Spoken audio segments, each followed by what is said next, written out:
You ever see a neighbor call the cops on someone just for existing, then backpedal so hard they almost choke on their own spit? Yeah, that happened.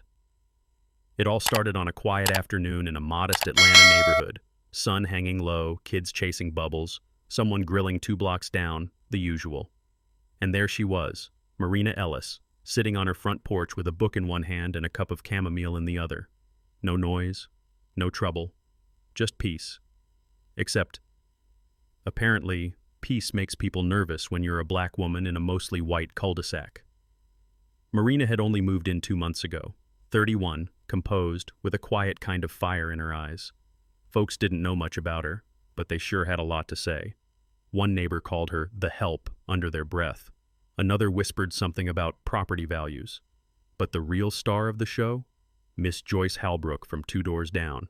60-something, 3-time HOA president and proud owner of the nosiest binoculars east of the Mississippi. So picture this, Marina's sipping tea, flipping pages, not bothering a soul. And Joyce? Joyce is behind her blinds, squinting like Marina's holding classified documents instead of a novel. 5 minutes later, blue and red lights flashing across Marina's porch like she's running a crime ring out of her flower pots. "You live here, ma'am?" the officer asked, hand on his belt like he expected a hostage situation. Marina didn't flinch, didn't raise her voice, just calmly handed over her ID and said, "Yeah, I own the house. Problem?" Now here's where it gets good. One of the younger officers recognizes the name, Marina Ellis. He steps back, eyes wide, then leans into his partner and whispers something. The second guy straightens up, nods once, and they both suddenly change tone, more polite, more respectful, almost nervous. Because what Joyce didn't know, what no one on that street knew, was that Marina wasn't just some random woman with a nice porch and a love for herbal tea. She was a senior special agent with the FBI, a speech-language forensic specialist who helped bust child trafficking rings using voice recognition. That's right, she'd testified in federal court, trained field agents, and led multi-state sting operations. But to Joyce, she was just that woman with the wild hair. Now let me back up a sec. Before the badge, before the degrees, before the war room briefings and criminal profiles, Marina was a nanny. A quiet girl from Shreveport who worked her way through college cleaning floors and folding laundry at the Brannigan estate, some old money Southern family with more pride than empathy. That place? Cold. Marble floors, silver forks, and judgment in every corner. But Marina? She found warmth where she could. In the library after hours. In the garden when no one was watching. And in a little boy named Theo, who stuttered so badly he could barely say his own name. She'd sit with him under the magnolia tree, drawing letters in dirt, repeating syllables with rhythm and patience. And that lit something in her. Fast forward a decade, Marina's no longer folding sheets.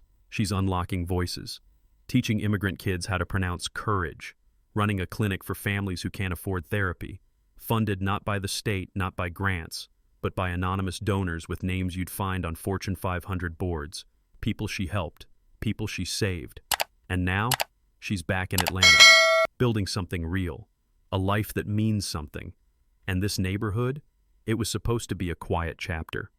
But old ghosts don't like staying buried.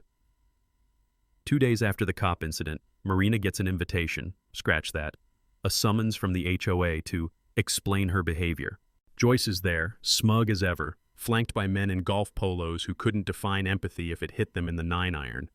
They talk about concerns, about community image, about neighborhood standards. And Marina? She just listens, patient, calm, until Joyce says it. "We just don't want outsiders who make people uncomfortable." That's when the room goes still. Marina stands up, smooth, no rush, and says, "I understand. I wouldn't want to make anyone uncomfortable." Then she opens her laptop, connects it to the projector, because yeah, she brought receipts, and clicks play. On screen, a video compilation. Local news clips, court transcripts, photos from her clinic, her credentials, her awards, testimonials from families, officers, and even one of the mayor's staff. The HOA room goes quiet. And then, twist number 2, one of the men at the table, Mr. Caldwell, Joyce's longtime ally. Turns out his grandson had a severe stutter. And guess who helped him speak his first full sentence? That's right, Marina. He stands up, turns to Joyce and says, "Maybe we've been looking at this wrong." Joyce glares. The room fractures. Two members walk out. One asks Marina for her clinic brochure. And Marina? She just closes her laptop and walks out like a storm passed through. Now here's the part that nobody saw coming. 2 weeks later, Marina hosts a community health fair right in front of her clinic downtown. Music, food trucks, kids painting murals, parents chatting in Spanish, Vietnamese, Creole. And who shows up? Theo, all grown up, in uniform, navy blues. Turns out, that stuttering kid she helped, he joined the Coast Guard and flew out just to say thanks. He gives her a hug so tight it knocks the wind out of her. "You changed my life," he says. And standing off to the side, watching all this unfold, Joyce, not in pearls this time, no clipboard, just small, quiet. She walks up, tries to say something, fumbles, then, soft, barely audible, says, "I didn't know." Marina looks her dead in the eye. No anger, just truth. "You didn't ask." Then she turns back to the kids, crouches beside a girl tracing stars on a wall, and smiles. A quiet kind of victory. That night, the porch is quiet again, the tea's warm, but this time, the peace doesn't feel like hiding. It feels earned.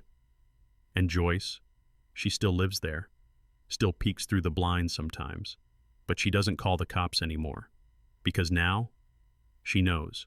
She knows who lives next door. And the street? It's changed. A little. Maybe not enough, but enough to make folks pause, to ask, to learn. So yeah, call it justice. Call it a reckoning. Call it what happens when truth doesn't shout. It shines. And me? I'll just say this. Sometimes, the softest voice in the room is the one that rewrites the whole damn story. Now I want to hear what you think. Was Marina too patient? Should she have gone harder? Or was her quiet power exactly what that neighborhood needed? Drop your thoughts in the comments. Was it justice or just another lesson unlearned? And hey, if this story sparked something in you, hit that like button, subscribe, and share it with someone who needs a reminder. Sometimes the best revenge is showing up, staying true, and letting your light speak for itself.